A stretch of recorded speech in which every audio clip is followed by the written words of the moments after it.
Bismillah, teman-teman. Mari kita lanjut lagi ya, belajar lagi. Baik, bismillah kita mulai ya, tentang kecerdasan. Jadi di banyak kesempatan sering saya bilang, para ilmuwan, para filosof sejak era dulu sampai hari ini itu seringkali tertipu dengan menganggap bahwa satu-satunya alat manusia untuk memahami sesuatu itu akal sebagai bekal hidupnya.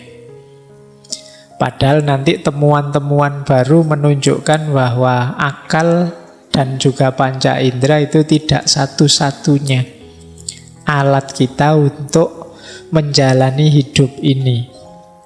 Ada banyak alat-alat yang lain. Nah, bulan ini sebenarnya kita membahas alat-alat yang lain itu. Jadi kita ini oleh Allah diberi banyak fakultas dalam diri kita, banyak jalan, banyak alat untuk menjadi bekal hidup kita selain akal, yang jarang kita eksplor secara utuh semuanya. Nah, pelan-pelan kita belajar bulan ini, meskipun ya ada banyak keterbatasan, tapi paling tidak semoga teman-teman nanti tahu. Bulan ini kita akan membahas kecerdasan emosi, kecerdasan spiritual, kecerdasan majemuk. Sebenarnya mungkin enaknya majemuk yang awal, tapi majemuk kita taruh di tengah karena nanti melengkapi kecerdasan-kecerdasan yang lain.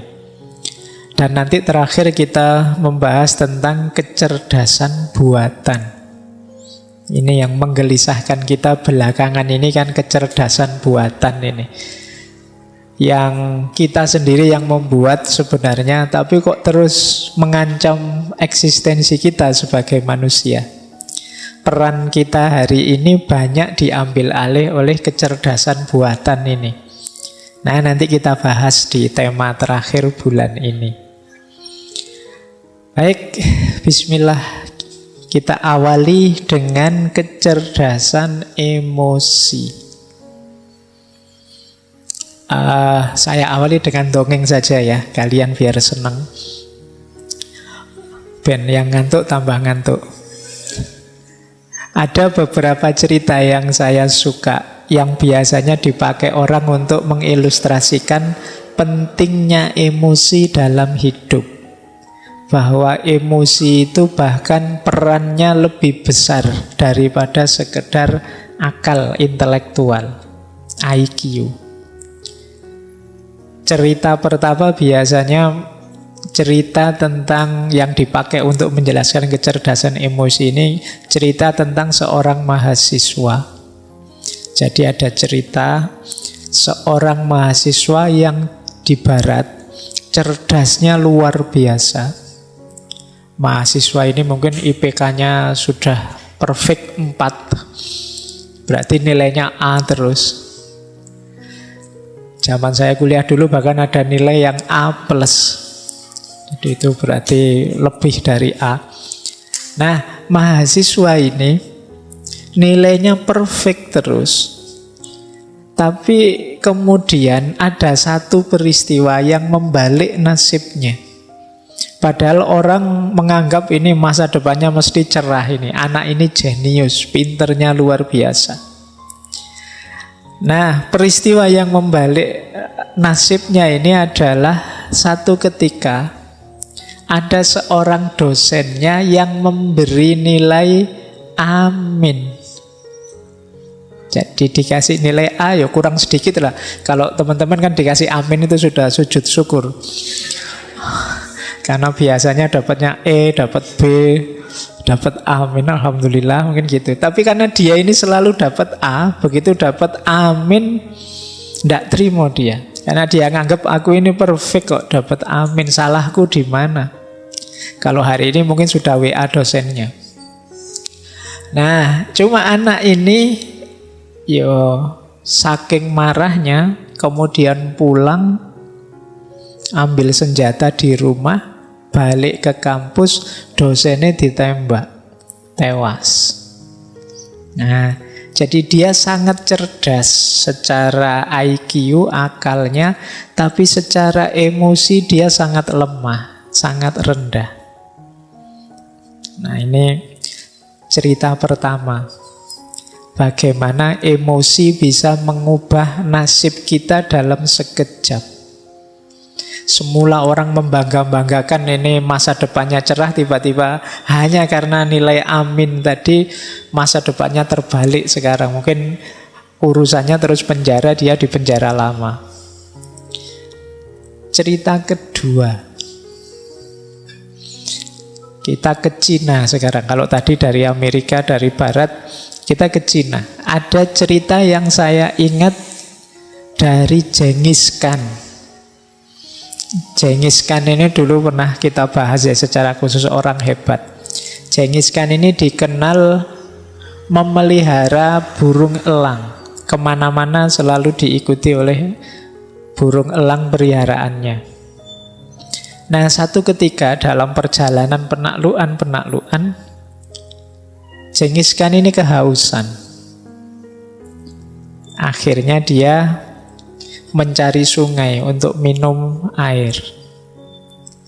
Pas di pinggir sungai, dia melihat, wah ini ada sungai jernih ini. Terus dia mengambil wadahnya, terus ngambil air untuk diminum.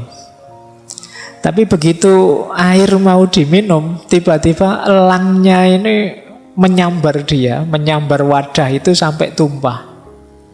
Wah, marahnya Genghis Khan luar biasa. Ini gimana sih ya? Elang sudah dilatih baik-baik, sekarang kok malah kayak gini, mabuk apa ya?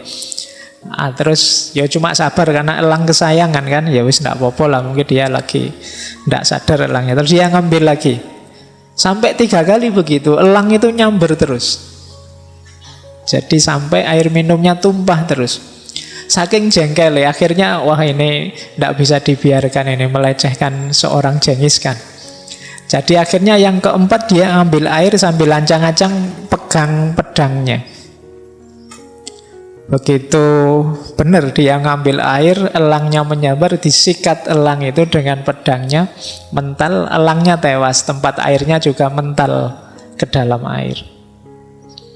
Nah, begitu dia puaskan, rasain, mati kamu. Wong elang aja kok berani-beraninya melawan aku. Begitu dia ngambil tempat minum tadi yang jatuh ke dalam air, dia melihat ternyata di dalam air ada bangkai ular. Yang bangkai ular ini beracun. Nah, dia baru sadar ternyata elang tadi ingin menyelamatkannya, bukan ingin mengganggunya. Kalau dia minum air dari tempat tadi bisa keracunan.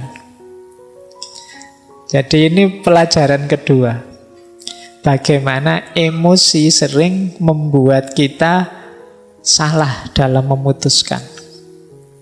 Ya kayak Genghis Khan tadi. Ada lagi cerita ketiga.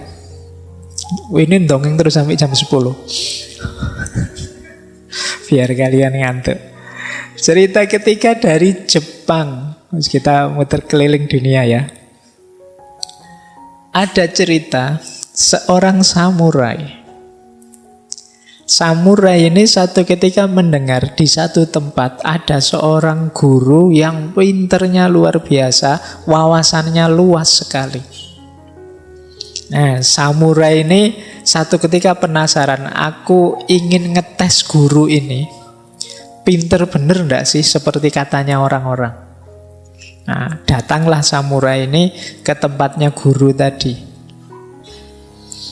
Begitu ketemu guru, dia ngetes, tanya, wahai guru, sampean kan orang pinter, dikenal orang bijaksana. Kalau memang pinter, coba jawab pertanyaan saya. Apa itu surga? Apa itu neraka? Nah, terus guru ini terus ngomongnya malah nyelekit. Kalau orang seperti kamu, levelmu ini tidak pantas saya menjelaskan macam-macam. Kamu preman aja ke orang gitu. Terus ngomong gitu. Wah, marah ini samurai. Dia melotot marah-marah, katanya kamu orang pinter, orang bijaksana, masa saya tanya gitu aja jawabanmu nyelekit. Wah, dia marah, panas. Terus kata gurunya, nah ini namanya neraka. Wah, kan takjub dia dengan jawaban guru tadi. Oh iya ya, oh berarti marah, terus tidak terkontrol. Ini namanya neraka, luar biasa. Baru sadar ini memang orang pinter, tenang. Wah, terima kasih guru, saya baru percaya kalau sampean orang pinter. Terus kata gurunya lagi, nah kalau ini namanya surga. Jadi ini surga, ini neraka. Jadi surga neraka kita berhubungan dengan emosi yang kita rasakan. Pelajaran ketiga dari cerita. Cerita keempat. Tidak apa-apa ya. Terakhir wes tidak apa-apa. Biar kalian nunggu-nunggu teorinya tidak ketemu-ketemu. Kita ke Arab, ke Madinah. Cerita tentang Sayyidina Abu Bakar, sahabatnya Rasulullah. Jadi satu ketika beliau ini sedang ngobrol-ngobrol bersama Rasulullah di depan masjid. Tiba-tiba datang beberapa orang yang rupanya benci Abu Bakar. Mendekat ke Abu Bakar, terus orang ini maki-maki. Pokoknya ngomong jelek-jelek tentang Abu Bakar. Abu Bakar ya karena beliau orang baik, ya beliau sabar, diam saja, ndak mengabaikan orang yang ngomong aneh-aneh ini. Tetap beliau fokus pada Rasulullah. Rasulullah tersenyum melihat perilakunya Abu Bakar. Terus ngobrol dilanjutkan. Nah, orang yang maki-maki tadi kan tambah sebel. Wong saya maki-maki kok dicuekin. Tambah dia maki-maki lagi ke Abu Bakar, nambah lagi maki-maki. Berulang sampai 3 kali. Yo, Abu Bakar juga manusia kan, bolak-balik dimaki-maki yo panas juga. Akhirnya Abu Bakar mungkin saking jengkelnya jawab akhirnya. Jadi tidak diam saja, bales maki-maki juga. Nah, begitu Abu Bakar bales maki-maki, Rasulullah yang tadi tersenyum terus berdiri, terus pergi. Wah, Abu Bakar tidak enak. Wah, masalah ini mesti. Nah, setelah itu Abu Bakar mengejar Rasulullah. Beliau bertanya, wahai Rasulullah, mengapa kok tadi senyum-senyum begitu saya jawab, kok terus panjenengan pergi menjauh dari saya? Kata Rasulullah, tadi waktu engkau dimaki-maki dan sabar diam saja, malaikat-malaikat hadir di sekelilingmu. Jadi supportermu, mendukungmu sepenuh hati dalam kesabaranmu. Nah, aku juga jadi kerasan karena malaikat banyak hadir. Tapi begitu engkau bales, begitu engkau juga ikut-ikutan maki-maki, ya malaikatnya pergi. Setan-setan yang datang. Yo, karena yang datang setan-setan, ya aku pergi. Baik, cerita keempat. Jadi kelihatan ya, paling tidak dari cerita-cerita tadi bahwa emosi itu penting. Dia bisa membalik nasib kita. Dia bisa menentukan keputusan kita. Seperti cerita Genghis Khan tadi. Dia bisa jadi surga atau neraka kita, seperti cerita samurai tadi. Dia bisa menghadirkan malaikat atau menghadirkan setan. Nah, itu ceritanya. Sekarang kita masuk ke teorinya. Emotional quotient. Kecerdasan emosi. Apa sih kecerdasan emosi itu?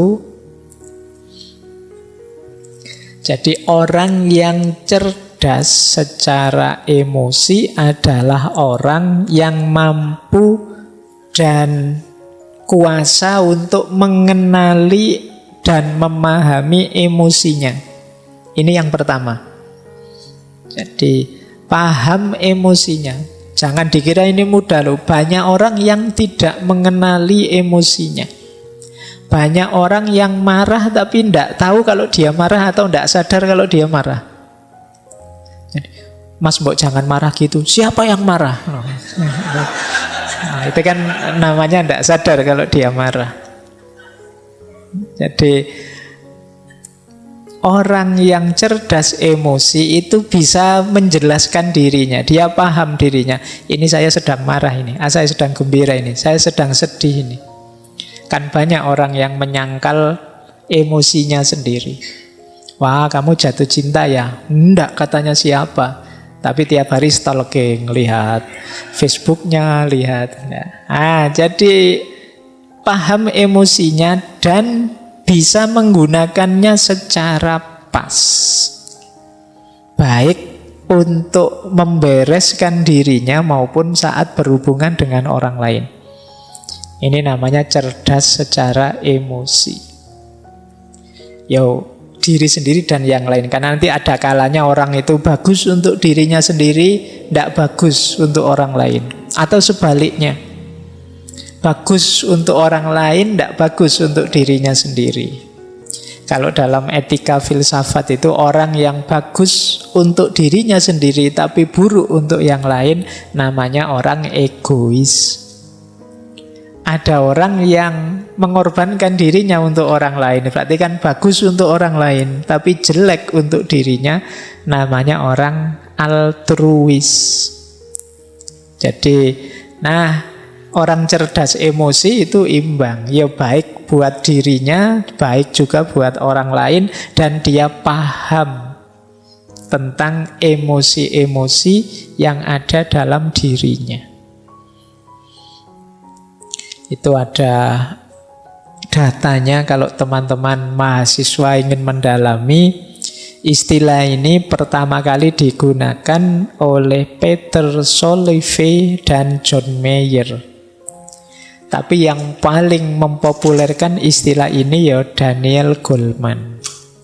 Teman-teman insya Allah yang mahasiswa pasti pernah dengar nama ini dengan bukunya Emotional Intelligence. Why it can matter more than IQ. Terjemahannya dalam bahasa Indonesia sudah ada. Bajakan bukunya juga ada.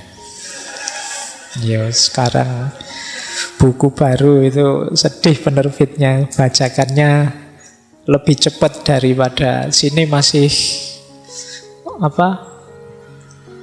belum jadi, yang dijual bajakan itu sudah ramai.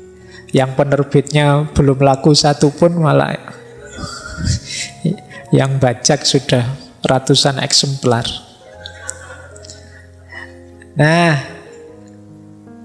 Tempatnya di mana kecerdasan emosi kalau pakai teori neuroscience posisi otak?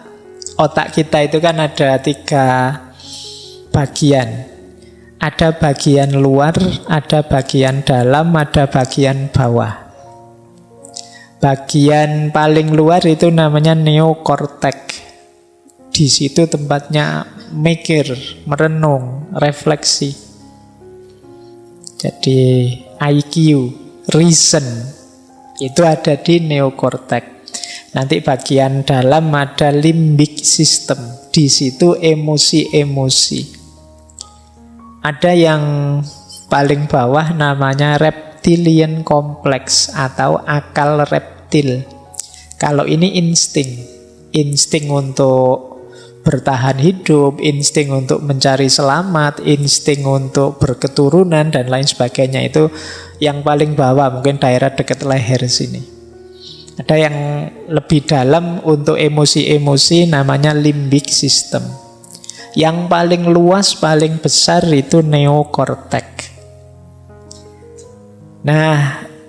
Kecerdasan emosi itu ya ketika aspek reason ketemu dengan aspek emosi. Jadi kecerdasan emosional itu mudahnya bagaimana kita mengelola emosi kita secara rasional. Jadi dia adalah persilangan antara reason dan emotion. Jadi berarti ya reasonnya juga dipakai dalam rangka mengendalikan emosi. Makanya ada yang bilang kecerdasan emosi itu dari subconscious menuju conscious, dari bawah sadar menuju sadar. Jadi emosi bawah sadar itu kan emosi yang otomatis keluar dari diri kita. Ini kalau tidak dikendalikan oleh reason, oleh unsur neokortek tadi, ya kadang-kadang meleset tadi. Seperti Genghis Khan tadi, dia karena tidak mikir dulu ini kenapa sih elang ini yang biasanya patuh, biasanya jadi pembantu kok malah ngerusak, ada unsur apa yang dia mendahulukan subconsciousnya, dorongan dalam diri, dorongan kemarahannya, yuk akhirnya menemukan kemalangan karena dia tidak berpikir panjang. Jadi kecerdasan emosi itu bagaimana dorongan bawah sadar kita kendalikan secara sadar. Emosi-emosi yang muncul dalam diri kita kelola secara pas, secara sadar. Inilah kecerdasan emosi. Ini untuk yang ini silahkan nanti yang ingin belajar neuroscience tentang konstruksi akal kita. Baik, saya lanjutkan. Tidak berlama-lama di situ nanti teman-teman puyeng. Kita masuk ke sini ya. Bedanya apa sih IQ sama EQ? Kalau teman-teman tes-tes di mana-mana kan biasanya ada TPA, itu kan kebanyakan menguji IQ kita. Kalau IQ ya titik beratnya pada logika, analisis, dan relatif permanen. Jadi tingkat kecerdasan kalau aspek IQ ini relatif, makanya ketika diukur bisa, oh IQ-nya sekian, IQ-nya sekian, itu bisa karena relatif permanen. Nah, beda dengan emotional quotient. Beda dengan kecerdasan emosi. Kalau kecerdasan emosi ini tidak paket, tidak harga mati. Dia bisa dipelajari, bisa dikembangkan. Jadi, Pak, saya emosinya sudah terlanjur pemarah ya Pak. Ya sudah, berarti saya sudah kayak gini. Tidak ada paket jadi kalau emosi. Dia bisa dibiasakan. Saya orangnya memang cengenges-cengenges gini oh Pak, ya sudah paket dari sana misalnya. Nggak ada paket kalau emosi. Kalian bisa jadi orang pemarah, bisa jadi orang penyabar kalau mau. Ya kalau nggak mau ya terkecuali, tapi kalau mau pasti bisa. Pak, saya itu nggak telaten yang gitu-gitu. Kalau mau pasti bisa. Telaten itu bisa dilatih. Jadi kalau urusan emosi bisa kita kendalikan, dan jangan khawatir kalau katanya Goleman malah bisa lebih 80% kesuksesan hidup itu ditentukan oleh emotional quotient, kecerdasan emosi. IQ hanya sekitar 4%. Nah, jadi ini bedanya IQ dan EQ. Emosi dianggap jauh lebih penting, meskipun di situ saya tulis 40%, karena dari banyak buku itu macam-macam. Yang sangat senang yang menyebutnya 80 ke atas, tapi ada yang 40, ada yang 60, ya kita ambil 40 lah ya. Tapi itu kan sudah besar. Jadi 40% dari hidup itu sudah luar biasa, karena nanti masih ada spiritual, masih ada multiple quotient yang itu membuat 40 itu sudah sangat besar. Belum nanti minggu depan kita ketemu spiritual. Jadi emosi penting dibandingkan kadar kepintaran kita. Ya seperti tadi ada anak yang pinternya luar biasa tapi hidupnya terbalik dalam satu seketika ketika salah mengambil keputusan dipengaruhi oleh emosi. Kadang-kadang kan kita waktu terpengaruh emosi melakukan sesuatu dan kita sesali selamanya. Kenapa emosi ini penting? Nah, ini asumsi-asumsinya. Jadi asumsi itu dasar berpikirnya. Kenapa kok terus ada kecerdasan emosi? Yang pertama, dalam hidup ini sebenarnya emosi itu lebih mewarnai kita. Jadi kita itu menanggapi sesuatu biasanya yang muncul dulu itu rasa atau emosi kita.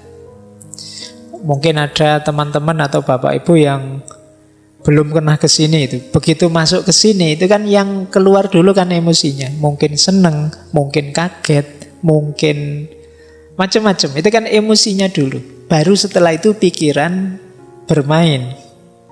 Oh, yo pantes rame wong yo ada minumnya misalnya. Nah, itu pikiran belakangan, tapi kesan awalnya itu yang maju emosinya dulu. Jadi orang itu lebih banyak disituasikan oleh emosinya, bukan oleh pikirannya.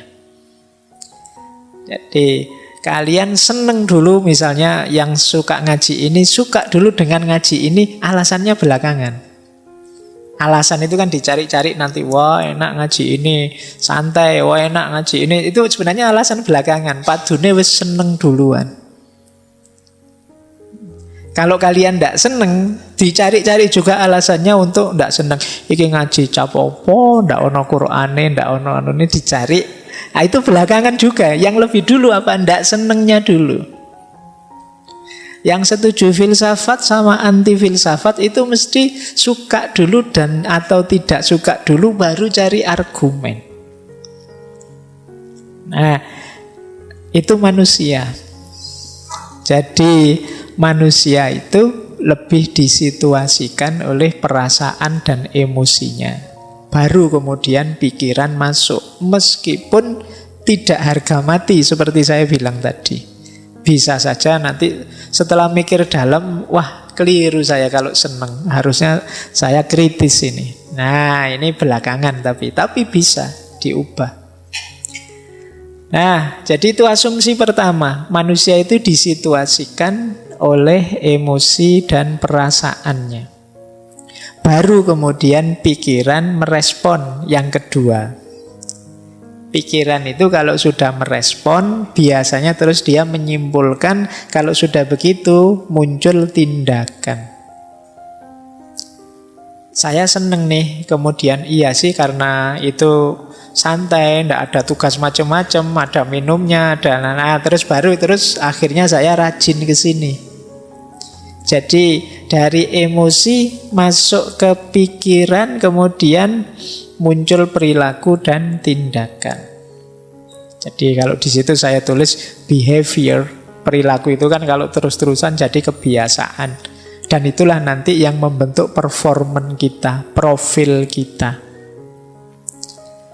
Baik, jadi rumusnya itu kalau emotional quotient. Jadi manusia itu disituasikan oleh emosinya, setelah itu pikiran merespon, dari situ muncul tindakan, dari tindakan itulah lahir performan, perilaku nyata dia, dan terakhir ini juga bukan harga mati.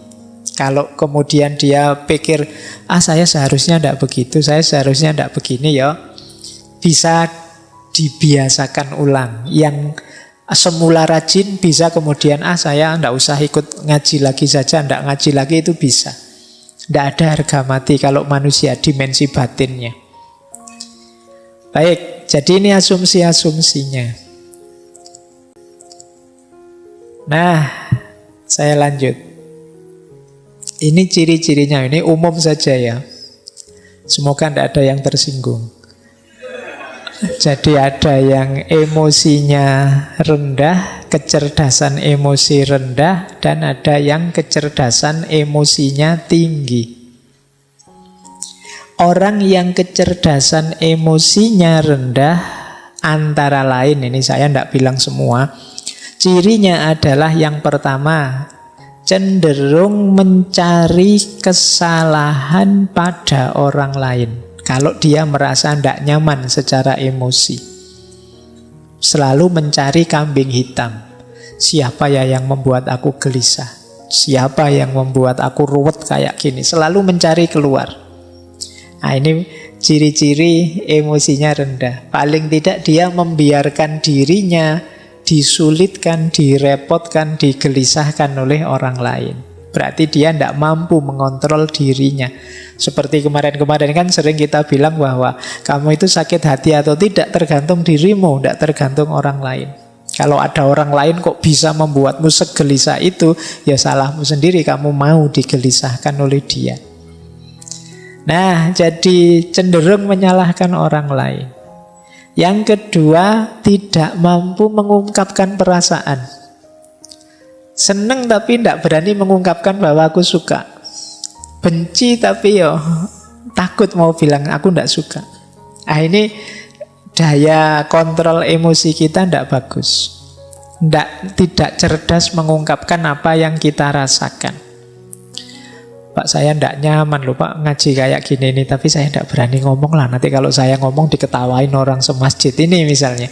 Nah, itu ada sering kita itu dilanda kendala untuk mengungkapkan apa yang kita rasakan. Ya kita sulit milih ekspresi yang pas, diksi yang sesuai, yang tidak menyakiti orang seperti apa. Itu kita sulit milih. Ini berarti kemungkinan memang daya kecerdasan emosi kita perlu ditingkatkan lagi. Yang ketiga, suka menyerang, menginterupsi, mengkritik, memberi cap orang lain. Nah, agresif ke orang lain. Nah, ini ciri-ciri kecerdasan emosinya kurang tinggi. Saya mau bilang rendah kok sungkan. Jadi ya, jangan suka nyerang orang lain. Ini alamat apa? Dia kesulitan untuk berempati atau memahami atau mengerti perspektif yang diambil orang lain. Jadi dia hanya merasa satu-satunya yang benar ya versiku. Akhirnya yang lain dianggap salah semua, dikritiki, diserang terus yang lain. Nah, ini kemampuan kelola emosinya rendah. Yang keempat, suka memberi analisis rasional berlebihan menanggapi ungkapan perasaan orang lain.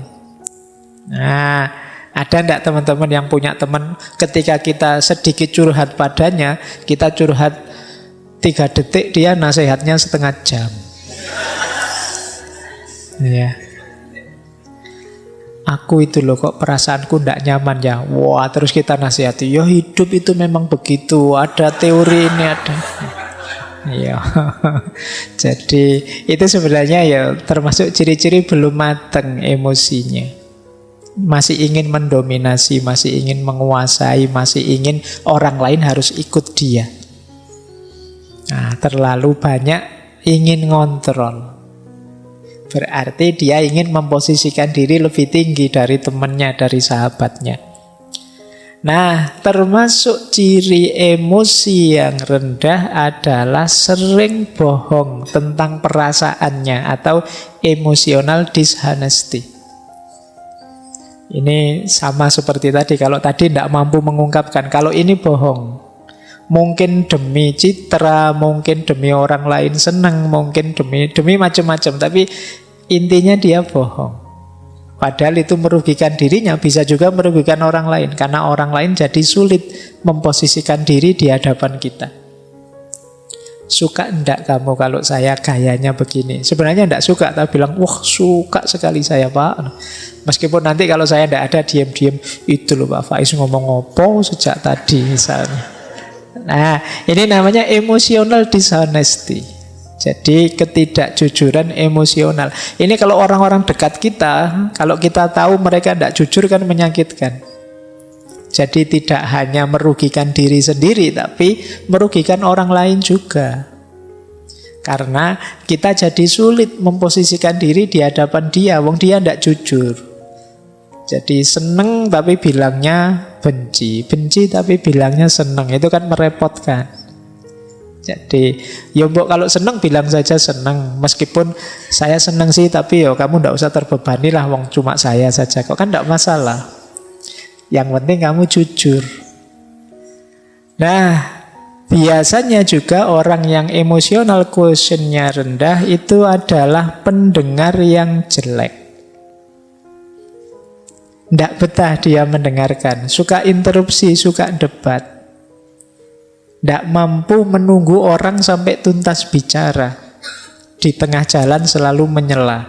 Nah, ini kemampuan kontrol dirinya rendah. Mungkin kadang kalau debat itu kan sering saling nyamber itu. Mungkin dia khawatir kalau ini teman lawan bicaraku selesai ngomong, jangan-jangan sulit aku bantahnya. Akhirnya dicegati tengah jalan. Nah, ini pendengar yang jelek. Berarti debatnya memang nyari menang kalah, bukan mencari yang benar. Maka yuk latihan. Terus melebih-lebihkan atau mengecil-ngecilkan yang dirasakan. Kan banyak orang itu hal kecil diheboh-hebohkan. Perasaannya sendiri yang biasa saja sebenarnya itu urusan sepele, tapi seolah-olah wah, sekedar misalnya, wah aku kok ndak kebagian minum ya, wah jangan-jangan takmirnya sentimen saya. Jangan-jangan dibesar-besarkan. Ini mungkin dia khawatir tersaingi oleh aku, mungkin dia khawatir, mikirnya tidak karu-karuan, melebih-lebihkan. Jadi mendramatisir hal-hal yang sebenarnya biasa-biasa saja. Baik, terus tidak peka terhadap perasaannya orang lain. Jadi orang seperti apa dia tidak peka. Jadi ngertinya ya perasaanku saja. Dia marah-marah kalau orang tidak mengerti dirinya, tapi dia tidak mau mengerti orang lain. Kemudian sering merasa insecure, tidak aman, sukar menerima kesalahan diri sendiri dan berat kalau mau minta maaf. Jadi kalau ada teman-teman punya ciri begini, berarti ya harus belajar lagi emotional quotient. Kecerdasan emosional. Kemudian pesimis, merasa dunia ini tidak adil. Wah, tidak adil dunia ini. Ya, orang kaya kok tambah kaya, aku kok tambah miskin. Misalnya. Kan sering yang mengeluh begitu kan banyak. Tidak adil Allah ini. Kadang-kadang Allah juga dimarahi. Nah, ini hidup pesimis. Apa maunya Allah itu? Saya kemarin baca di mana itu. Apa yang dipikirkan Tuhan itu kan gitu. Kan banyak yang komplain dengan kalimat-kalimat begitu. Baik, jadi pesimis. Sukanya mengeluh. Yang dilihat yang buruk-buruk, yang jelek-jelek saja. Ini ciri-ciri emosional kecerdasannya rendah. Kemudian kaku, tidak luwes. Jadi sulit beradaptasi terhadap perubahan-perubahan dalam hidup. Orang yang kaku itu kan berat, mudah patah. Maka jadilah orang yang tangguh. Tangguh itu bukan berarti kaku. Kalau pakai ilustrasi biasanya orang berilustrasi kayak sabuk. Sabuk itu kan lentur. Jadi kadang-kadang dipakai di gigi satu ya bisa, di gigi dua bisa. Kalau kita sedang kerempeng ya masih bisa pakai yang gigi paling awal. Nanti kalau sudah agak makmur bisa. Luwes sabuk itu dipakai seperti apa saja bisa. Karena apa? Dia lentur. Beda dengan yang kaku. Tombak misalnya, itu kan tidak bisa dilipat, tidak bisa ditekuk. Kalian bawa tombak naik motor ya malang-malang tidak karu-karuan. Karena apa? Kaku, mudah patah. Tapi kalau pakai sabuk gampang. Itu maka orang-orang yang emosinya tidak bagus, cara pengendaliannya ya dia biasanya kaku. Sulit sekali dinego, sulit sekali dilembutkan. Terus biasanya kemudian jadinya tidak harmonis dengan orang, lebih harmonis dengan yang bukan manusia. Iya. dengan koleksinya, dengan binatang kesayangannya. Sampai kemarin ada yang menikah sama kambing itu ya. Mungkin dia sudah putus asa dengan manusia, itu dia. Jadi kenapa ada orang putus asa dengan orang lain? Karena dia sendiri sulit membangun relasi yang harmonis dengan orang lain. Dia menyangkal fakta bahwa kita ini makhluk sosial yang tidak bisa hidup sendiri. Nah, jadi itu di antara ciri. Kalau ada orang kok lebih sayang dengan motornya, dengan mobilnya daripada keluarganya, anaknya, istrinya, itu kemungkinan ada masalah dalam relasi. Terus puas kalau bisa menghina orang lain, mengalahkan orang lain. Kadang-kadang dibela-belain dengan bikin hoax, bikin kebohongan. Yang penting musuhku kalah. Nah, ini berarti orang yang lemah secara emosi. Kebalikannya, kalau orang yang kecerdasan emosinya tinggi, itu ya kebalikan ciri-ciri tadi. Dia tidak takut mengungkapkan apa yang dirasakan. Kalau iya bilang iya, kalau tidak bilang tidak. Kemudian tidak didominasi oleh perasaannya. Orang bisa takut manusiawi, tapi jangan didominasi oleh rasa takut. Orang bisa kecewa, ya wong manusiawi, tapi yo jangan terus hidupmu hancur gara-gara satu kekecewaan kecil. Jadi tidak didominasi oleh perasaan.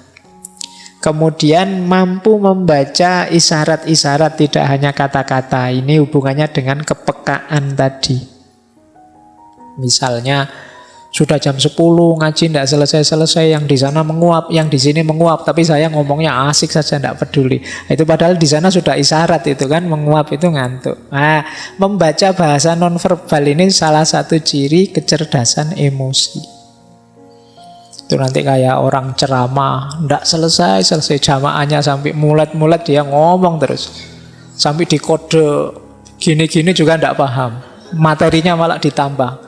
Al-waktu kas-saif. Waktu memang penting. Ini sudah diminta selesai, tidak paham. Ini komunikasi nonverbal namanya.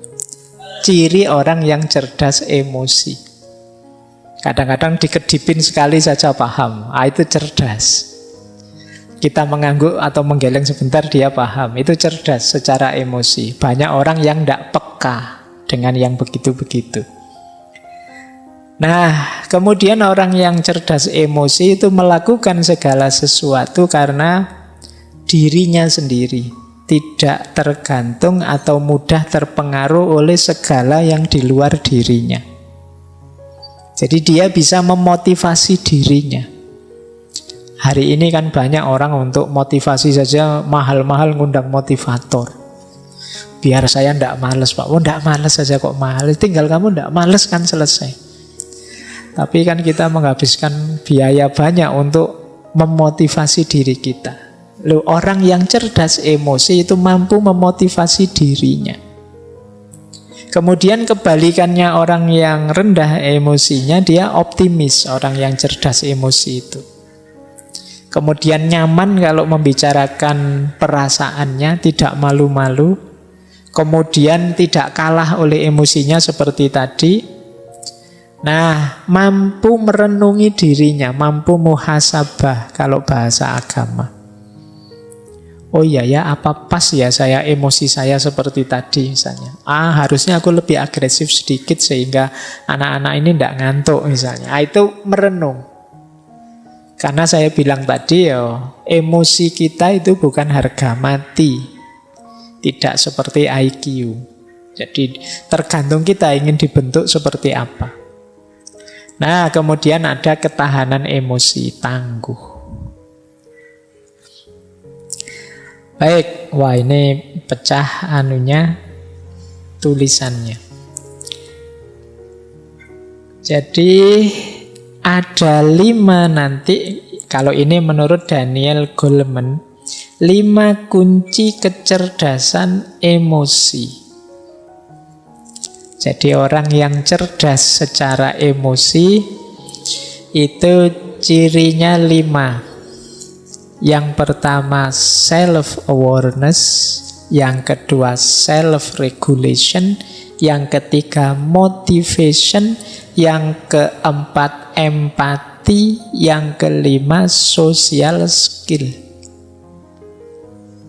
Kuncinya di sini. Yang pertama apa? Self-awareness, kesadaran diri. Mampu mengenali dirinya, mengenali emosinya, dorongan jiwanya, dan juga efeknya. Nah, ini namanya self-awareness. Wah, saya itu biasanya kalau ketemu teman yang seperti itu mudah tersinggung. Nah, ini mampu mengenali dirinya.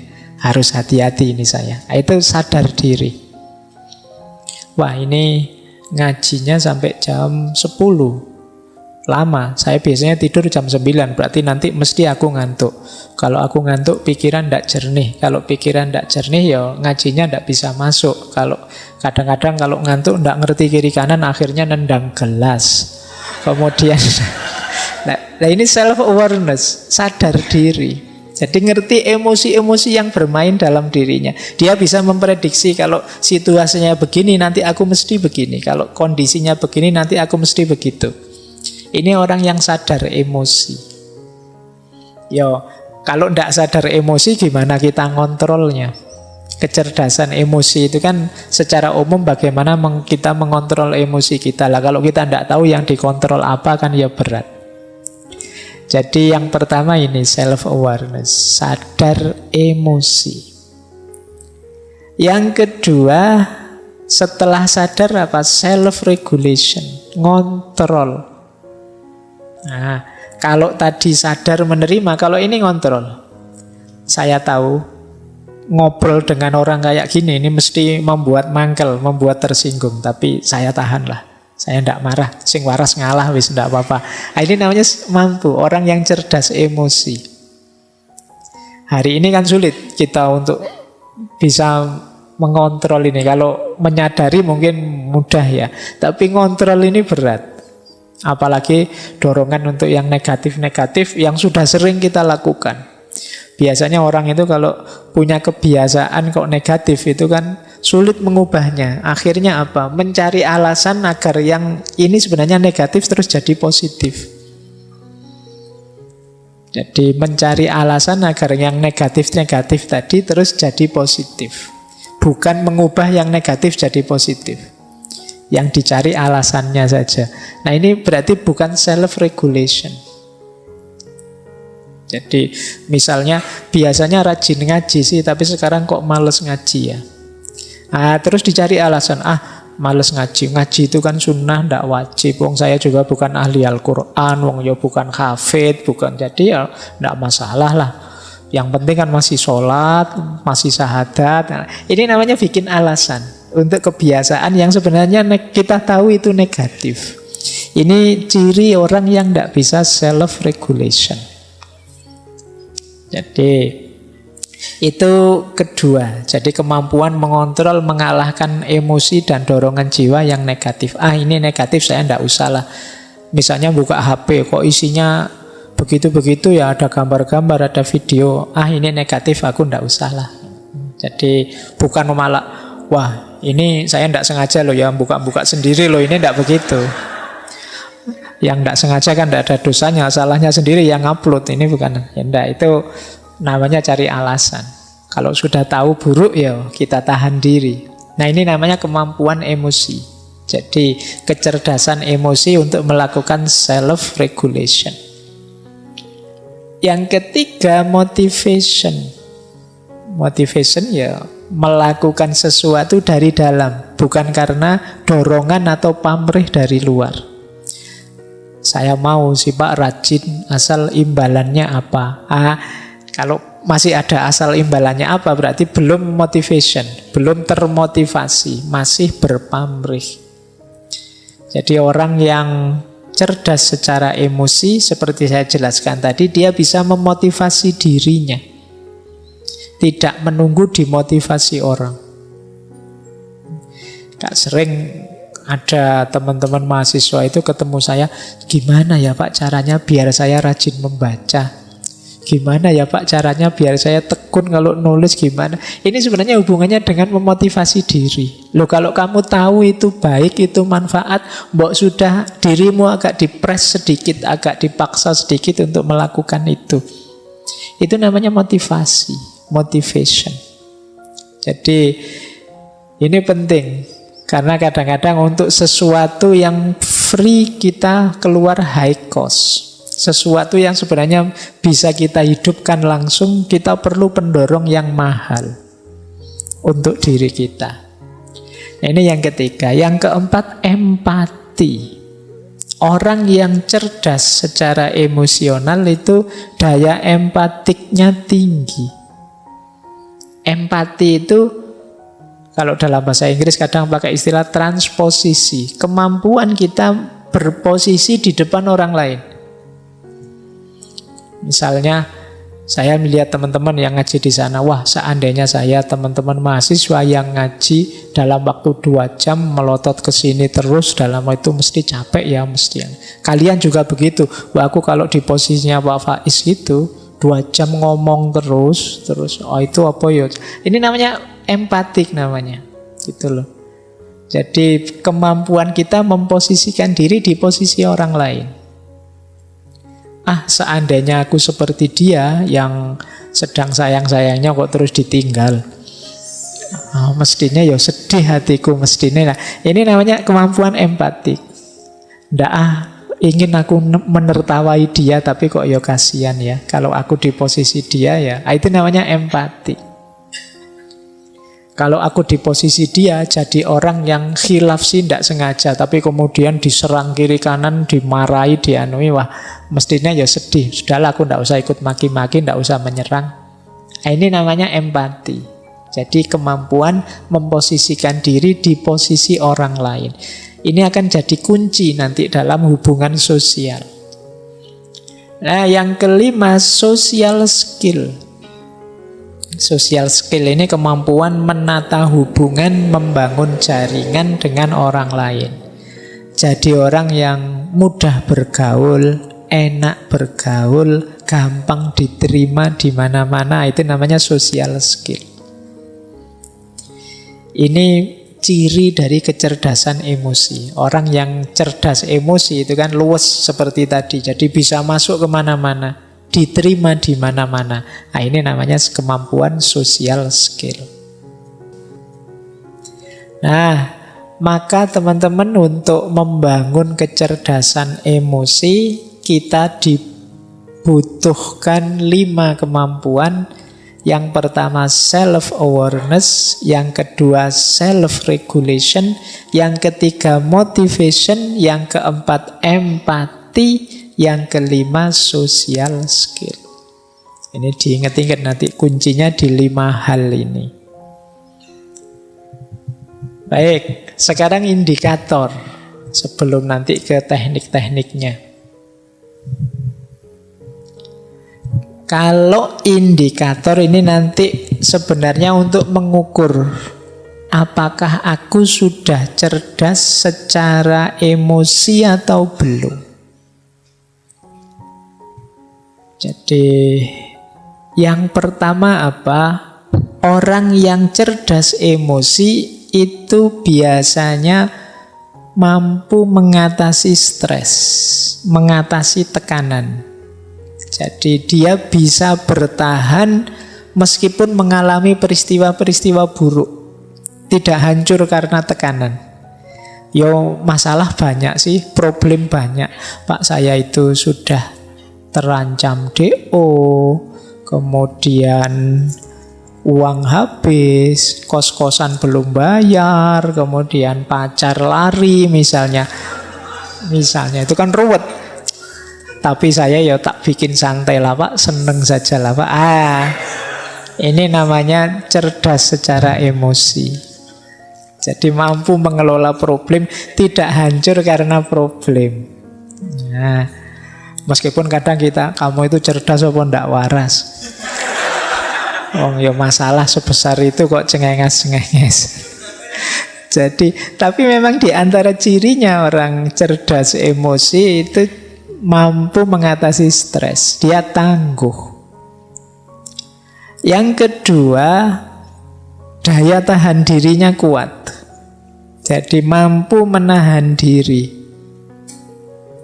Saya siap melekan hari ini demi besok tulisanku selesai. Ini kemampuan daya tahan diri. Jadi melekan itu kan tidak enak, tapi aku siap menahan tidak enak sebentar demi kenyamanan yang lebih besar nanti.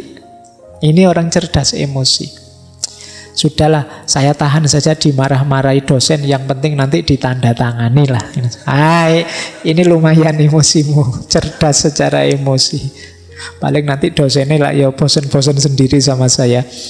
Lama-lama ya ditandatangani. Nah ini ciri kedua. Jadi orang yang cerdas emosi itu punya daya tahan diri yang bagus, punya ketangguhan, keuletan, kesabaran mengikuti proses. Saya tahu tidak ada yang instan, maka ya saya ikuti prosesnya. Ini mampu mengendalikan diri. Yang ketiga, orang cerdas emosi itu mampu mengelola suasana hati seperti yang dia inginkan. Jadi, biasanya orangnya tenang. Ada masalah ya, tapi bukan berarti aku harus gelisah. Ada problem ya, kadang-kadang ya sedih, kadang-kadang ya ruwet hidup ini, tapi ya tenang saja. Nah, kalau bahasanya agama kan mutmainnah. Jadi batinnya sudah stabil. Apapun yang terjadi tidak belok-belok sudah, tidak naik turun lagi. Nah, ini orang yang cerdas secara emosi. Yang keempat, mampu motivasi diri. Tadi sudah dijelaskan ya, bagaimana orang tidak perlu pendorong dari luar dirinya untuk melakukan sesuatu. Yang kelima, mampu memahami orang lain lewat empati.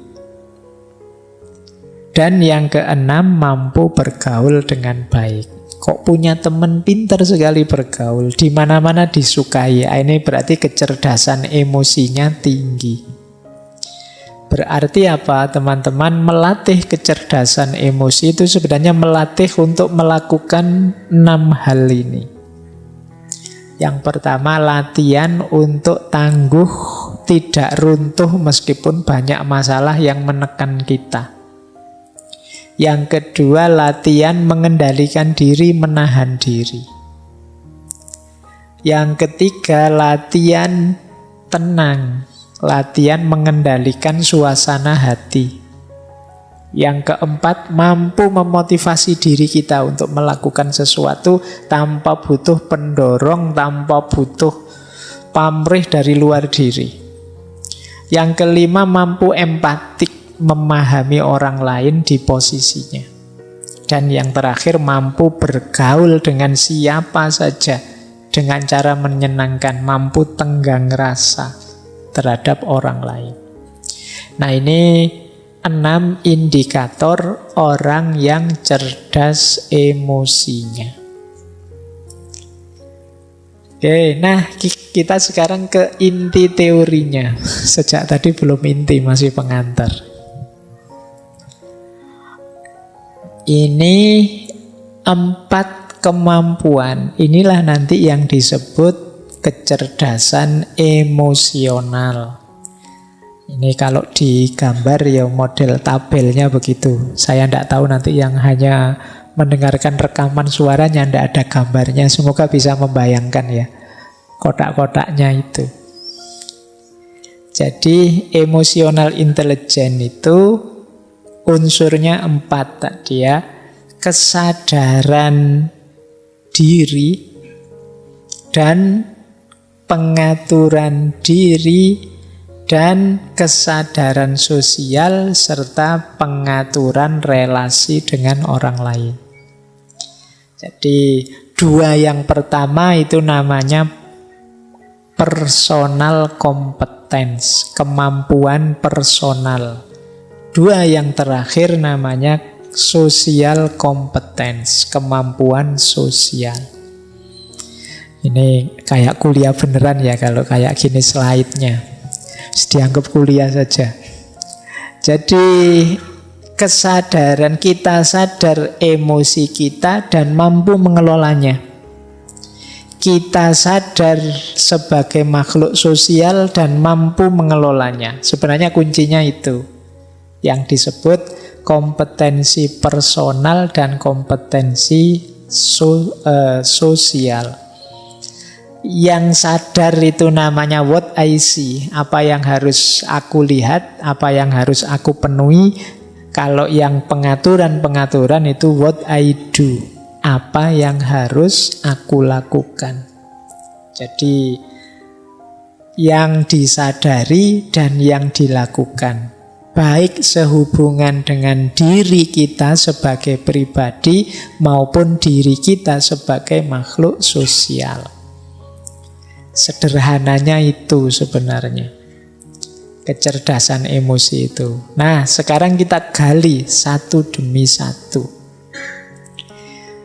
Kesadaran diri itu cirinya 4. Yang pertama tadi ya, mampu mengenali emosi dalam diri kita. Saya itu rasanya sekarang kayak gimana sih? Itu bisa. Saya Pak rasanya capek Pak, bosen Pak, lelah Pak, jenuh Pak, dan lain sebagainya. Ini mampu mengenali emosi. Terus menerima diri apa adanya. Kan sulit, kadang orang itu susah menerima dirinya. Menganggapnya dirinya baik terus. Tidak sadar kadang-kadang ya banyak jelek-jeleknya.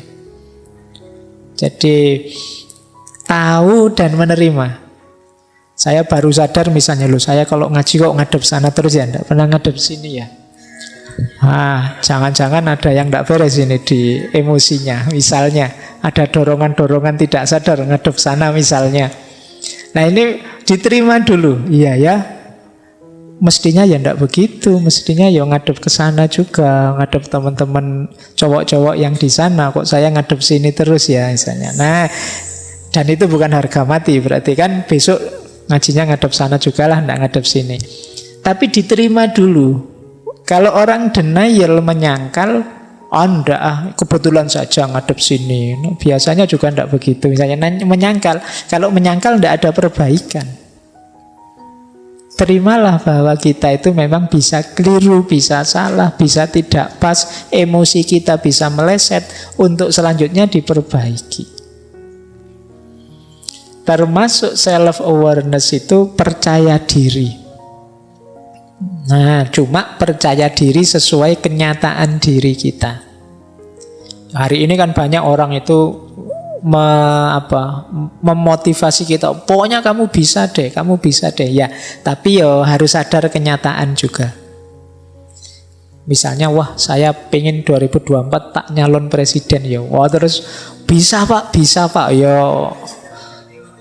Iya, kamu tidak realistis namanya. Percaya diri ya, tapi sadar kenyataan juga. Ini lebih sehat untuk emosi kita. Kemudian yang terakhir, mampu menertawakan diri. Ini menarik. Menertawakan diri itu berarti apa? Aku menerima bahwa aku ini banyak kekurangan juga. Ada salah, ada khilafnya juga. Meskipun aku ya tidak putus asa. Jadi ini kan terus menertawakan diri. Bodoh banget yo aku ini. Gitu. Saya sering kalau mahasiswa itu di kelas diperintah apa ndak bisa, itu malah ketawa. Harusnya kan sedih, dia malah ketawa. Ndak bisa ya Pak, ndak mampu ya Pak. Kan sering begitu. Jadi kamu sudah baca belum? Belum baca ya Pak. Terus ketawa. Tidak apa-apa loh. Anggap saja itu menertawakan dirimu.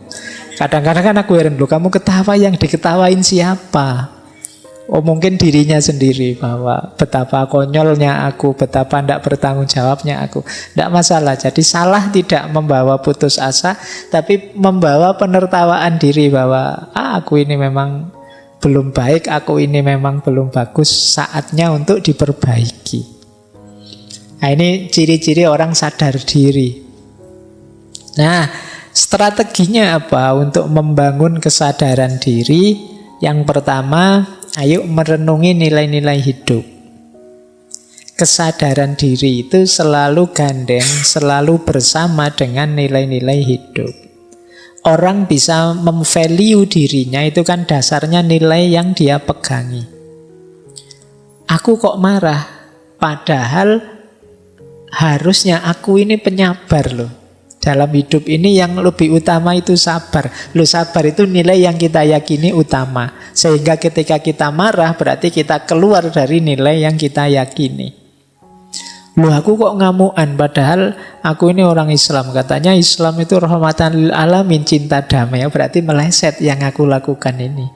Loh, itu kesadarannya muncul karena kita sadar nilai.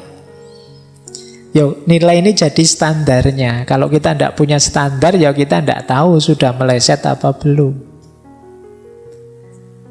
Yang kedua, untuk sadar diri, mari sering-sering mengamati efek dari emosi yang kita ungkapkan. Saya marah-marah tadi loh, kira-kira ada baiknya enggak sih? Aku maki-maki tadi kira-kira positifnya apa ya? Coba sekali-sekali teman-teman melakukan itu. Apa sekedar kelegaan perasaan saja? Tidakkah itu menyakiti orang lain? Tidakkah itu menambah masalah saja? Tidakkah itu memutus silaturahim persaudaraan? Nah, ini namanya memperhatikan efek dari emosi. Kita itu sering demi kelegaan sesaat mengorbankan nilai-nilai yang jauh lebih tinggi, lebih besar. Ini berarti kita belum cerdas secara emosi. Biarlah aku menahan diri meskipun dia maki-maki aku seperti itu. Asal kita tetap bersaudara, ndak apa-apalah. Ini kan ndak enak, tapi demi nilai yang lebih tinggi, kepentingan yang lebih besar. Kemudian penting juga kita pahami apa atau siapa yang bisa menekan tombol. Ini istilahnya menekan tombol. Ini ada teman kalau ngomong nyelekit, ketemu yang kayak gini nih biasanya aku mudah terpancing marah. Jadi kita waspada. Awas ini anak cerewet yang tadi ini. Itu kita tahu dia yang bisa menekan tombol kita. Atau bukan orang tapi peristiwa, atau apapun itu. Jadi kita terus waspada, ngerti ini yang bisa mancing aku jadi meleset, ini yang bisa mengarahkanku jadi kacau ini. Kemudian cari feedback yang bagus. Manusia itu ada keterbatasannya, termasuk ketika kita membaca diri kita sendiri. Seringkali tidak objektif. Yang jelek kita anggap baik dan lain sebagainya. Maka pendapat orang, komentar orang perlu kita cari juga. Jangan-jangan kita merasa ngomongnya sudah baik, ternyata menyakiti orang. Ini namanya feedback. Untuk dapat feedback yang baik, kita perlu teman yang dipercaya. Cari teman yang bisa dipercaya. Kemudian tetapkan tujuan. Saya harus lebih baik. Saya harus lebih sabar, saya harus lebih pemaaf, saya harus lebih santun ngomongnya. Ini namanya ada tujuan. Biasanya orang itu kalau ada tujuan lebih mudah untuk diwujudkan. Kemudian yang terakhir, jangan menunggu atau menunda. Iya Pak, yang disampaikan Pak Faiz itu menurut saya penting, bagus. Tapi besok lah Pak, masalah. Itu namanya nunggu-nunda. Ada banyak hal yang kita tunda-tunda terus. Mungkin kalau kebaikan yang kita ketahui sudah kita jalankan semua, itu kita sudah bisa jadi superhero harusnya. Tapi kan sebagian besar kita tunda. Mau bantu orang besok saja. Mau belajar nanti saja kalau sudah. Akhirnya banyak yang keteteran. Kita tidak jadi cerdas secara emosi karena ditunda terus. Kemudian manajemen, self management, menata diri. Kalau sudah mengenali diri, sekarang menata diri. Menata diri cirinya 4. Yang pertama, kontrol dan pengarahan. Saya mampu marah, saya mampu sayang, saya mampu jengkel, saya mampu takut, dan lain sebagainya. Cuma menggunakannya pas, itu namanya mampu ngontrol. Kemudian ciri orang yang bisa self-management itu berpikir sebelum bertindak. mikir dulu. Jangan pukul dulu, mikir belakangan. Dibalik. Jadi dipikir dulu. Apapun yang mau dilakukan, coba dipikir dulu. Itu namanya kemampuan self-management. Berintegritas dapat dipercaya. Jadi orang yang teguh pada prinsip, pada nilai, pada pendiriannya. Ini namanya orang yang berintegritas. Dan dia dapat dipercaya. Jangan takut dengan saya jujur kok. Saya kalau disuruh jaga rahasia, ya saya jaga beneran. Nah, ini namanya berintegritas. Kemudian mampu beradaptasi menghadapi keragaman.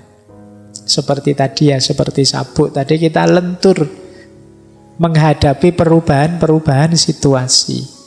Ini ciri orang yang self-management, mampu menata diri.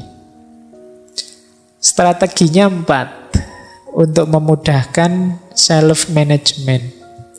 Yang pertama apa? Kendalikan self-talk. Self-talk itu vonis kita, penilaian kita, rayuan kita pada diri kita sendiri, itu self-talk. Jangan sering-sering bilang, aku kok begitu ya, dasar bodoh. Nah, ini self-talk. Nganggap dirinya sendiri bodoh.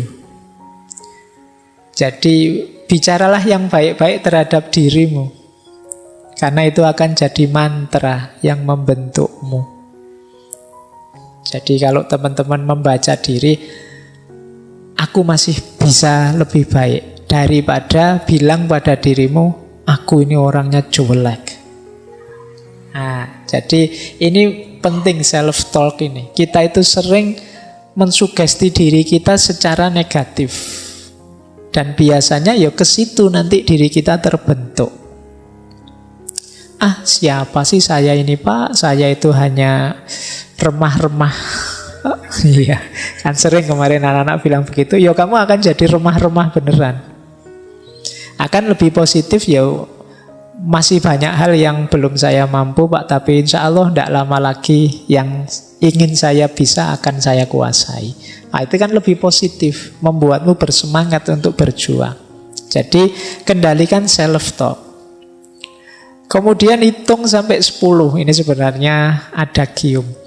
Jadi hitung sampai 10 itu kalau mau melakukan apa-apa dipikir dulu.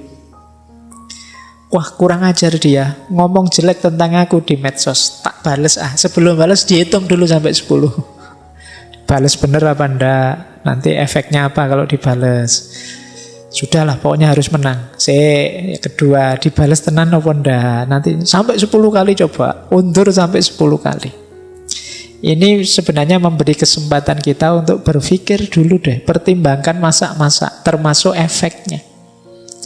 Karena kalau sudah terkirim, apalagi sudah dibaca sana, nanti jangan-jangan masalah baru muncul. Sudah terlanjur diucapkan, didengarkan orang, jangan-jangan problem baru lahir. Wong kalau sudah diucapkan, dia sudah menjelma jadi energi suara. Yang energi ini tidak akan hilang, tidak akan habis. Kalau itu negatif, dia akan negatif selamanya. Nah, jadi hitung sampai 10. Kalau masih kurang, hitung sampai 100. Masih kurang, hitung sampai 1000. Sampai 10.000 boleh. Pak, saya mau marah, Pak. Ayo ngitung dulu sampai 100. 1, 2. Wah, tambah marah saya, Pak. Jengkel gara-gara ngitungnya tadi, Pak. Ayo ngitung sampai 10.000 kalau gitu ngitung. Jadi untuk meredakan emosi, biar pikiran jernih kembali. Kemudian ada lagi tips yang bilang banyak senyum dan gembira. Itu mencerahkan pikiran. Ya kalau kita merengut saja, kalau kita susah diajak ketawa, diajak senyum, itu biasanya sepaneng kalau bahasa Jawa nih. Kaku, tegang terus. Itu ndak enak. Bergaul dengan teman yang kaku kayak gini kan ndak enak. Ndak bisa diajak guyon. Dari mana, Mas? Dari belakang. Kan sulit, ndak enak. Mau kemana? Mau ke depan. Nggak bisa diajak guyon. Baik, ya hidup ya sekali-sekali ada sendaguronya. Butuh dalam rangka apa? Biar pikiran jernih. Kok jalan kaki saja, Mas? Emangnya mau ngerangkak apa? Marah terus ikutannya. Oke, baik ya. Jadi banyak senyum biar segar. Ini sebenarnya analogi dari optimis lah. Segala sesuatu itu tergantung caramu menanggapi kok. Apalagi yang terakhir itu, dari segala sesuatu kita bisa mengambil pelajaran yang positif. Waduh, saya salah kemarin itu Pak. Alhamdulillah saya sekarang dapat pelajaran baru. Jadi kesalahan jadi pelajaran. Sehingga kita tidak putus asa, sehingga kita tidak sedih terus-terusan. Mungkin ini caranya Allah memberiku pelajaran, sehingga aku ngalami yang tidak enak, ngalami yang buruk. Besok semoga lebih baik lagi hidupku. Nah, ini self-management.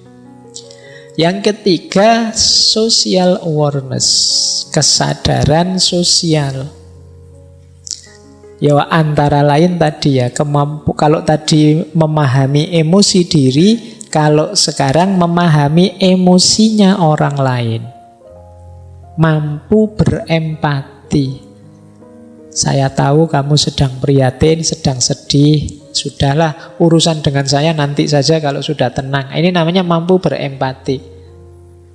Saya tidak suka sih dengan kamu, tapi kamu sedang berbelasungkawa. Sudahlah, musuhannya nanti sajalah sekarang. Saya minggir dulu biar kamu tidak tambah sedih. Ini namanya punya kecerdasan emosional yang tinggi. Jadi tidak egois, yang dipikir dirinya sendiri saja, tapi juga mampu memposisikan diri di posisinya orang lain. Kemudian mampu berorganisasi. Kalau pas jadi pimpinan, dia jadi pemimpin yang baik. Kalau pas jadi yang dipimpin, dia juga jadi rakyat yang dipimpin yang baik. Ini namanya social awareness. Disuruh merintah ya bisa, diperintah ya mau. Nah, ini namanya social awareness. Banyak di antara kita yang disuruh memimpin tidak bisa, jadi anak buah tidak mau, itu kan sulit. Tidak punya social awareness, tidak punya kesadaran sosial. Lo hidup bareng orang lain itu kan banyak fungsi yang bermain. Kita perlu kesadaran berorganisasi. Di sini peranku apa, kalau dia perannya apa, dan lain sebagainya. Ini namanya kesadaran berorganisasi. Termasuk social awareness. Kemudian orientasi melayani. Orientasi melayani itu yang ada di pikiran kita, apa yang terbaik yang bisa aku berikan pada orang lain, apa yang paling bagus yang bisa aku berikan pada mereka. Itu namanya orientasi melayani. Dan jadi pendengar yang baik. Ya, seperti tadi ya, jangan dikira pendengar yang baik itu mudah. Kita itu cenderung gatel kalau sudah jadi pendengar itu. Kesusu ingin menasehati lah, ingin segera memberi advice lah, ingin mengeluarkan teori-teori lah. Kita itu sering tidak betah kalau jadi pendengar. Padahal secara teori kan gampang, ala Pak tinggal diem saja kan nanti mendengar. Iya, tapi saya tidak nyamin kamu tangguh kalau tidak latihan jadi pendengar yang baik. Nah, strateginya apa untuk kesadaran sosial ini? Ini saya terjemah acak saja. Terjemahnya kayak ceramah ya. Senyum, salam, sapa, sopan, santun. 5S, tidak cuma 3S. Jadi senyumlah, hidup ini indah. Salam dan sapa menunjukkan kita peduli pada orang lain. Sopan itu akhlak, santun itu adab. Jadi ini nanti jadi kunci kehidupan sosial yang baik. Pikiran yang optimis, kemudian wajah yang ceria, kemudian diri yang mudah bergaul, salam, sapa itu simbol kepedulian, akhlaknya hidup, adabnya jalan. Ini akan membantu menghidupkan kesadaran sosial. Kemudian walk in thy shoes. Walk in thy shoes itu berjalan dengan sepatunya mereka. Ini namanya empati. Kalau kita ngobrol dengan anak kecil, ya cara ngomongnya kita turunkan ke level anak kecil. Ngobrol dengan orang tua, ya sesuai dengan tataran orang tua. Itu namanya walk in their shoes. Itu bagian dari empati. Jangan ngobrol dengan anak kecil nanti pakai bahasa filsafat. Nggak cocok. Nanti sama adikmu yang masih sekolah TK. Gini loh dek, menurut Aristoteles itu, ya mereka ndak ngangkat. Jadi harus walk in their shoes. Jadi biar ngerti sesuai dengan level mereka. Ini termasuk kemampuan sosial, kesadaran sosial. Nah, yang keempat, meningkatkan kemampuan nonverbal, membaca nonverbal tadi, intonasi suara, ekspresi wajah, bahasa tubuh, gestur, dan lain sebagainya.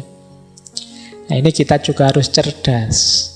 Jadi berhadapan dengan orang itu kadang-kadang dia kesulitan mengungkapkan tapi kelihatan dari gelagatnya. Jadi mungkin intonasi suaranya tiba-tiba jadi bulat misalnya, waduh gimana ya Pak, salah, itu berarti dia sedang gelisah. Atau ekspresi wajahnya, atau bahasa tubuhnya, gestur yang dia pakai, dan lain sebagainya, entah sadar entah tidak. Nah itu kalau kita cerdas di sini, ya berarti kemampuan emosional kita lumayan, karena dia bagian dari kesadaran sosial. Baik, nah ini yang keempat, skill dari kecerdasan emosional, yaitu relationship management. Jadi mampu mengatur, memanage hubungan dengan siapa saja. Tidak hanya harus dengan istri atau dengan anak atau dengan pacar, dengan siapa saja. Cirinya 4. Yang pertama, mampu menjalin hubungan. Banyak orang yang sulit menjalin hubungan. Banyak orang yang mau kenalan saja bulet sampai semester 3 baru kenalan. Itu berarti dia sulit menjalin hubungan.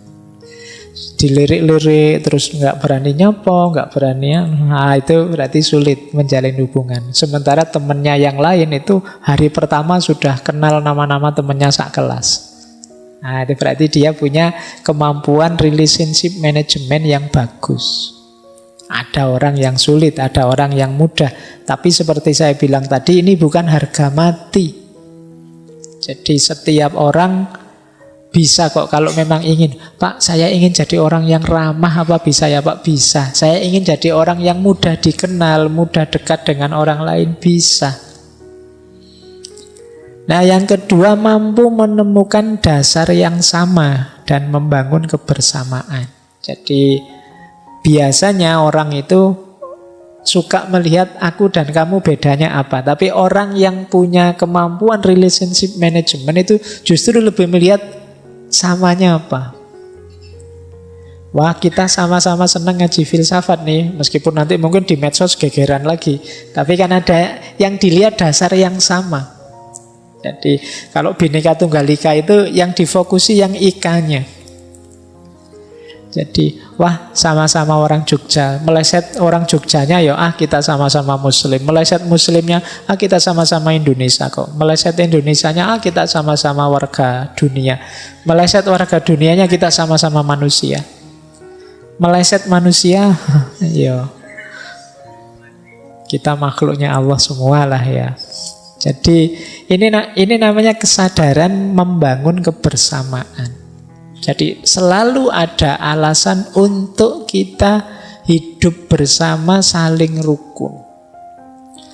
Cuma memang orang itu biasanya lebih suka mencari basis yang berbeda.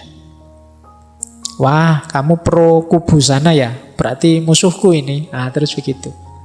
Hari ini kan logika kita selalu begitu.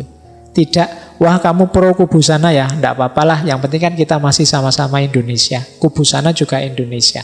Nah ini namanya kemampuan menjalin hubungan dengan dasar yang sama. Lebih fokus melihat samanya. Wah, kamu alirannya itu ya? Enggak apa-apa, sama-sama muslim kok kita. Sama-sama Indonesianya kok kita. Nah, ini namanya kemampuan menemukan dasar yang sama. Kemudian persuasif. Jadi persuasif ini biasanya lawannya agresif. Agresif itu ingin menguasai, ingin mendominasi, ingin menang-menangan. Tapi kalau persuasif, ya saling mempengaruhi dalam kebaikan dengan cara yang baik. Kadang-kadang diartikan membujuk, merayu, itu kan persuasi. Jadi karakter orang yang bagus, manajemen hubungannya itu persuasif. Jadi mendorong orang, membangkitkan orang tanpa harus mendominasi, tanpa harus memaksa, tanpa harus menyerang. Kemudian komitmen, dedikasi, dan melayani. Jadi hidup bersama itu kan biasanya kan ada kesepakatan-kesepakatan bersama. Ada keinginan bersama, cita-cita bersama. Nah, orang yang canggih pengaturan emosinya itu mampu berkomitmen. Jadi, wah ini urusan bareng-bareng kita bersama. Tidak apa-apalah saya sedikit berkorban, yang penting keinginan kita bersama tercapai. Ini namanya komitmen. Kemudian dedikasi. Dedikasi itu yang mempersembahkan diri untuk demi kebersamaan. Nyambung dengan melayani tadi. Nah, strateginya jujur, terbuka, memahami. Jadi kalau kita jujur itu enak. Orang tahu apa yang kita inginkan, apa yang kita sukai atau tidak kita sukai. Kemudian terbuka. Orang terbuka itu enak karena dia masih bisa diajak ngobrol, dia masih bisa diajak diskusi, dia masih bisa saling menasehati.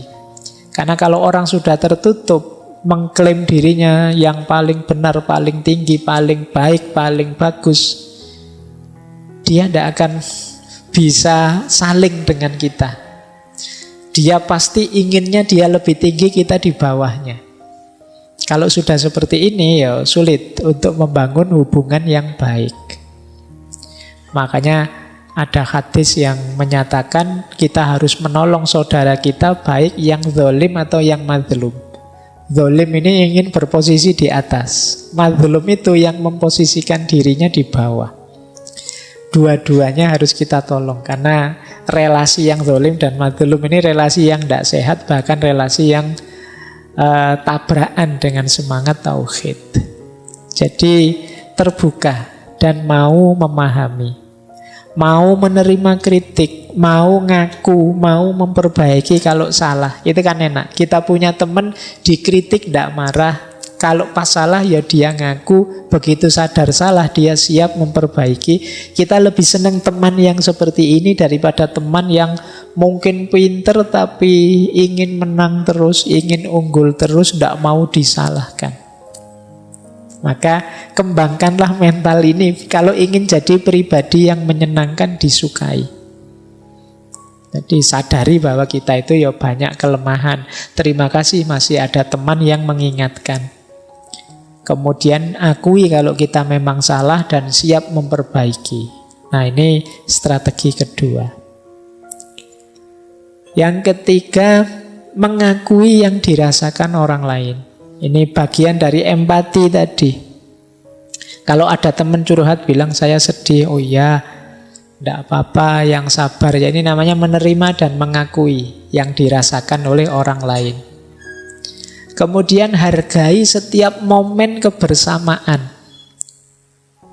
Jadi kan ada orang itu kalau pas bareng-bareng malah tidak saling peduli, saling cuek. Ya ini berarti kurang bagus relationship manajemennya. Lama tidak ketemu, begitu ketemu gimana kabarnya, baik, terus sudah. Yang satu pegang HP ngadep sana, satu pegang HP ngadep sana. Nah, berarti momen yang sebenarnya berharga tapi jadinya tidak dihargai. Wah, kok sudah waktunya kita berpisah ya, padahal baru saja ketemu. Sejak tadi sebenarnya wong yo tadi cuma ngelihat HP-nya terus. Jadi tidak menghargai kebersamaan. Kemudian tidak pelit. Oh, iya, teman kalau pelit itu sudah kiamat, itu sudah. Pelit apa saja. Ada teman pelit waktu misalnya, diajak apa saja enggak bisa. Yuk jalan-jalan, yuk, wah enggak bisa nih, aku ada acara ini. Yuk yuk enggak bisa, saya ada tugas. Jadi pelit waktu, meluangkan waktu sebentar untuk kita saja enggak mau. Apalagi pelit uang. Pinjem dong sedikit. Oh, susah nyarinya, kamu tinggal pinjem. Ya, jadi nggak enak ya kalau punya teman terlalu pelit. Atau pelit tenaga, suruh bantu-bantu nggak mau. Urusan-urusanmu sendiri kok, aku yang capek misalnya. Nggak. Kalau ingin jadi pribadi yang menarik, yang cerdas secara emosi, ya mari latihan untuk tidak pelit. Ini sebenarnya pelajaran dari kurban. Ini besok kan kita mau berkorban. Dunia ini masih tetap tertib, aman, enak, nyaman karena banyak orang yang masih mau berkorban. Kalau semua orang egois, tidak mau berkorban, dunia ini mesti kiamat. Kalau orang tua egois, tidak mau kalah sama anaknya, dia ingin enak sendiri, anak urusan nanti, itu keteteran mesti dalam keluarga. Anak juga begitu, tidak peduli orang tua, mesti kacau. Harus ada yang punya jiwa, punya semangat berkorban. Dosen misalnya, ya mungkin mengorbankan waktu, mengorbankan tenaga, mengorbankan biaya untuk mahasiswanya, wajar. Kalau dosen, aku nggak mau capek-capek untuk kamu, atau nggak mau ya sulit punya mahasiswa yang berkualitas. Jadi di antara rahasia relationship management itu ya kesediaan untuk saling berkorban, tidak pelit. Baik. Nah, kalau ini tips umumnya. Kalau tadi kan 4 yang harus kita lakukan. Untuk mengembangkan kecerdasan emosi kita, pertama yuk kita terus-menerus membaca diri kita tanpa henti. Kenapa kok tanpa henti? Karena kita itu bukan barang mati. Jadi mungkin kita berubah seiring pengalaman yang kita peroleh. Baik pengalaman baik atau pengalaman buruk. Maka harus ada waktu yang kita sempatkan untuk muhasabah, mengenali diri kita sendiri. Dan itu kontinu, rutin, terus-menerus. Kemudian kita pahami apa sih tujuan hidup kita ini. Ini akan membuat kita lebih semangat menjalaninya. Kita melakukan sesuatu dan punya tujuan itu kan lebih kondusif daripada tidak tahu nanti mau kemana. Saya jadi orang baik itu mau apa atau Pak? Itu kalau kita tidak tahu tujuannya kemana itu kan semangatnya kurang. Tapi kalau kita tahu tidak Pak, ini dalam rangka memperoleh ridhonya Allah misalnya, itu kan tujuannya jelas. Ini dalam rangka biar adil makmur kita, itu tujuannya jelas. Jadi mari memperjelas tujuan. Kemudian mari menegaskan perilaku yang ingin kita jaga. Maksudnya kita ini kan pasti ada sifat-sifat baik dalam diri kita. Nah, yang baik ini ingin kita jaga. Tapi ayo ditegaskan, Pak, saya itu meskipun tidak terlalu pinter, tapi saya itu tekun, Pak. Ini akan saya jaga, Pak. Ini namanya menegaskan perilaku yang ingin kita jaga. Sekaligus mengidentifikasi perilaku yang ingin kita kembangkan. Saya orangnya tidak sabaran Pak, tapi saya ingin jadi orang sabar. Ini berarti perilaku yang ingin saya kembangkan. Kita latihan untuk jadi orang sabar. Kemudian membiasakan diri dengan perilaku baru yang lebih baik. Jadi karakter, sifat, perilaku itu kan dia tertanam kalau kita biasakan. Maka riyadhah kita antara lain membiasakan perilaku yang baik. Kemudian menelaah buah atau efek dari apa yang kita lakukan. Kita itu kan sering perbuatan kita dasarnya dorongan emosi. Nah, mungkin saat kita jalankan kita tidak sadar, tapi selanjutnya mari kita berefleksi. Tadi aku ngomong gitu itu pantas enggak sih? Tadi aku mengungkapkan yang seperti itu sopan enggak sih? Nah, ini namanya mikir efek dari yang sudah kita lakukan. Nah, kalau kita mengembangkan kecerdasan emosional kita secara tekun dengan cara-cara ini ya seperti di awal tadi, maka kemungkinan akan IQ EQ kita nilainya akan semakin meningkat. Jadi kecerdasan emosi kita akan meningkat. Kalau tadi disebut bahwa ini sekitar 40% lebih menentukan kesuksesan kita, ya berarti kita sudah punya 40% variabel kesuksesan ketika kita bisa menaklukkan emosi kita. Baik, ini waktunya sudah tinggal 10 menit. Ini kalimat dari Daniel Goleman. Itu wajahnya. Ya.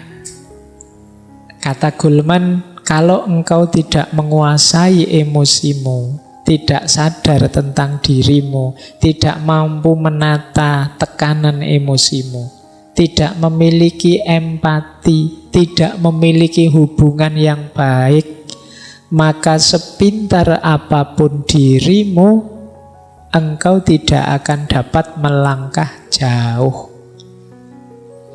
Jadi ya engkau akan jago kandang saja, hebat tapi untuk dirimu saja, pinter tapi untuk dirimu saja. Kamu tidak akan bisa sukses kemana-mana. Jadi engkau tidak akan tercapai cita-citamu, keinginanmu yang tinggi. Karena itu tadi, kamu tidak kenal dirimu. Apalagi yang berhubungan dengan orang lain. Nah, ini quotes dari Daniel Goleman. Kemudian ada dari Aristoteles. Kata Aristoteles, siapapun bisa marah. Mudah marah itu. Kalian kan tidak pernah kursus caranya marah yang baik, itu kan tidak ada. Otomatis orang itu bisa marah. Tapi kata Aristoteles, marah kepada orang yang tepat, dengan kadar yang tepat, di waktu yang tepat, untuk tujuan yang tepat, dengan cara yang tepat, tidak dimiliki semua orang. Karena itu tidak mudah. Atau jangan-jangan tidak ada. Sulit loh marah kepada orang yang tepat saja. Ini kita juga mungkin milih-milih. Kadang apa seharusnya kita marah. Kadang-kadang saatnya kita memaklumi kita marah. Saatnya kita menasehati kita marah. Saatnya kita nuntun kita marahi. Ada orang sesat dimarahi. Padahal kalau orang sesat itu kan ya dituntun biar benar, malah dimarahi. Itu kayak orang jalan-jalan, Pak, mau ke Jogja. Loh, sampean kok malah ke arah Jakarta, dasar kurang ngajar. Kan tidak begitu. Ya ditunjukkan arah yang benar kalau memang sesat. Nah, marah pada orang yang tepat. Apalagi dengan kadar yang tepat. Kadang-kadang kita kan sering over. Marah itu kan kadang salahnya kecil, marahnya besar. Kan sulit kan kita marah kecil. Saya pingin marah Pak, tapi kecil saja, kan nggak bisa. Marah itu selalu heboh, mesti besar. Padahal salahnya kecil. Kemudian di waktu yang tepat. Ini juga perlu pembacaan detail. Untuk tujuan yang tepat. Biasanya kalau marah kan kita tidak mikir tujuan. Apa setelah marah terus urusan selesai? Apa setelah marah terus yang kacau jadi beres? Dan lain sebagainya. Maka pastikan kalau marah tujuannya tepat, caranya juga tepat. Karena ini memang sesuatu yang tidak mudah. Nah, pada akhirnya kita tutup dengan kalimat dari Benjamin Franklin. Apapun yang dimulai dengan kemarahan akan berakhir dalam rasa malu. Jadi Orang marah pikirannya tidak jernih. Maka tadi ya, kecerdasan emosi itu mix antara emosi dengan pikiran, dengan akal yang jalan. Marah itu menandakan emosinya tidak terkontrol, biasanya malu. Kalau tidak percaya, kalau sedang marah, teman-teman kan sekarang sadar ponsel itu kan, kalau ada yang marah coba di video. Ya, terus ditonton. Jarang orang, wah cakep banget ya aku pas marah, kan jarang begitu mesti. Mesti nganggep pas marah mesti jelek. Kan banyak ya sekarang kamera-kamera candid itu pas orang lagi marah-marah, lagi nendang-nendang lagi itu. Itu kan kita nonton saja kan rasanya jelek. Jadi mesti pelakunya juga ketika nonton video itu mesti malu. Jadi kemarahan itu, segala yang dimulai dengan kemarahan akan berakhir dengan rasa malu. Kita marah sampai segitunya dengan teman kita, mungkin besok bisa rukun lagi. Tapi ketika mengenang kemarahan kita bersama teman kita tadi, biasanya kita malu. Iya ya, sekarang kita rukun, dulu saya sampai kayak gitu marahnya. Kamu sih misalnya. Tapi kan kita malu. Kita lepas kontrol sampai marah. Maka emotional quotient, kecerdasan emosi ini penting untuk kita hidup sukses, hidup nyaman. Bahkan ada yang bilang sampai 80%, ada yang nulis sampai 85%. Unsur kesuksesan kita terletak pada kecerdasan emosi ini. Kalau menggunakan bahasa agama, ya kecerdasan emosi ini mungkin berhubungan dengan muhasabah dan muraqabah. Muhasabah itu kemampuan kita menyadari diri, membaca diri, menata diri. Kalau muraqabah itu apapun yang kita lakukan, jangan lupa kita selalu diawasi oleh Allah. Jadi jangan sembarangan. Jadi laksanakan segalanya sesuai dosis dan porsinya. Karena Allah selalu melihat, jangan sampai kita malu di hadapan Allah. Nah ini kesadaran muraqabah namanya. Jadi kalau kita ada di tataran muhasabah dan muraqabah ini, insya Allah kecerdasan emosi kita akan terjamin. Perilaku kita lahir dan batin lebih tertata. Baik, saya kira itu teman-teman, sudah jam 10 untuk materi malam hari ini. Insya Allah minggu depan kita lanjutkan lebih dalam lagi, yaitu kecerdasan spiritual.